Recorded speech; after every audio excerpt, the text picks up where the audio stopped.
Hi, welcome to this PebblePad tutorial brought to you by your practice and portfolio coaches.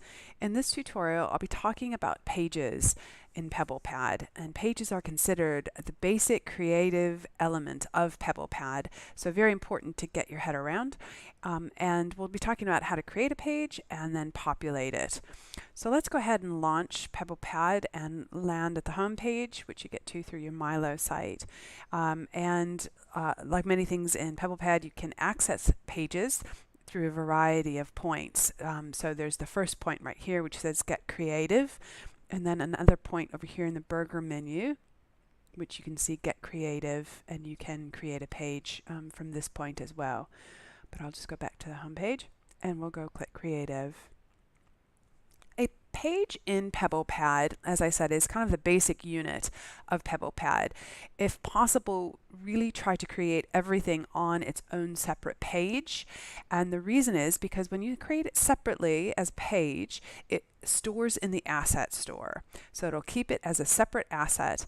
If you create a page whilst working in the portfolio, it's embedded in that portfolio, and it really is much more difficult to export that single page. So our suggestion, create a page and then bring it into the portfolio. And I will show you, and that is explained in more detail when you go to Begin Here Unit Portfolios. But let's create a page. So let's imagine this is our page that we're going to do on time management. And it always defaults to a banner, which you can and probably should replace with something more meaningful to you. And they give you a selection of banners you can choose from here. But I'll go ahead and choose one that I've already got in my store. So upload, and this is just on my desktop. I don't have to have I didn't have to upload this to the asset store. I can just upload it at that point and make sure my title's accurate. And so here it comes.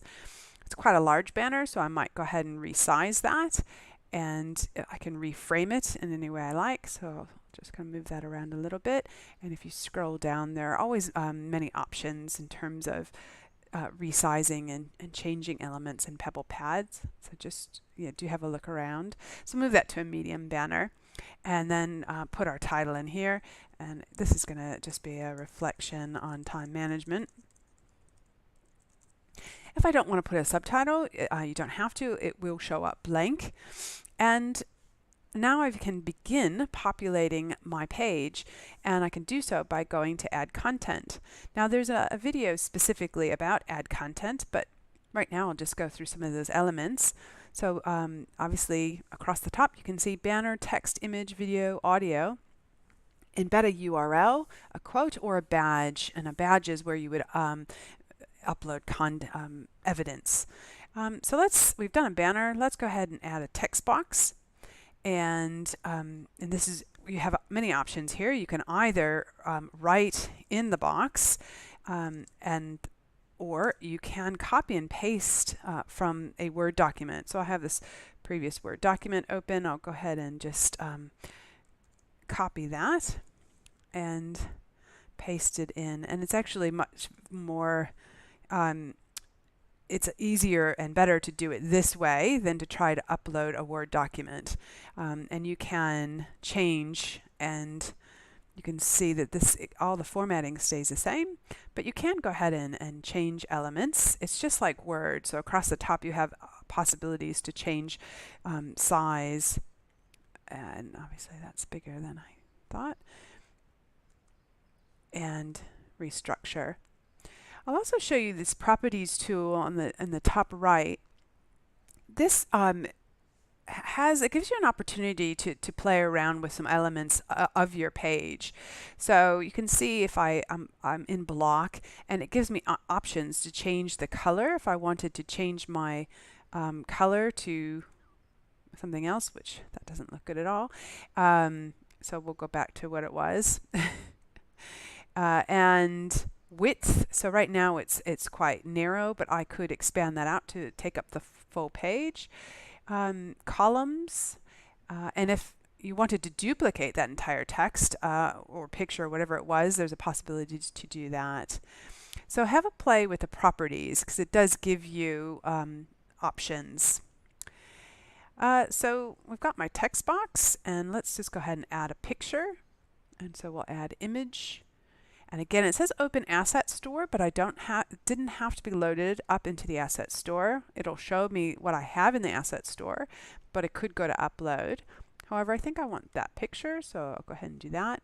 I can resize this picture or delete it, and I can move it next to my text. So if I just shift that up, it's now sitting next to my text, and I can still resize it. And my text there. And I'll go ahead and add a quote.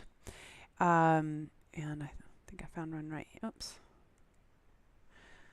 I did find a quote here I like. Let's just go with that one.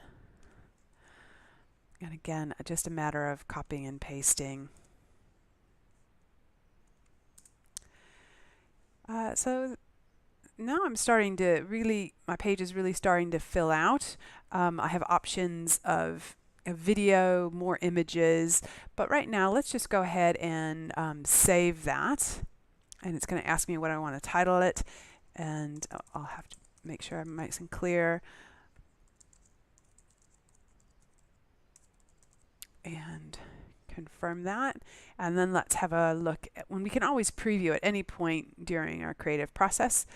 So I'll preview what this looks like, and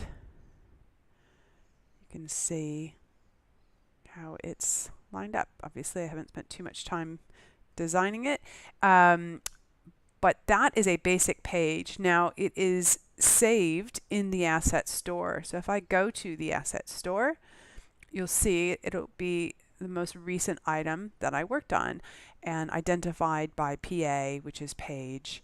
And at this point, I have a lot of options of whether I want to obviously delete it.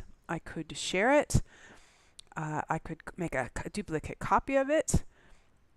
I can change its name, but it's also accessible to put into a portfolio. So again, refer to Begin Here Unit Portfolios if you'd like to learn more about how those pages are brought into portfolios. So that is a basic element of PebblePad, is the page, and we encourage you to start there when building your portfolio. Thank you.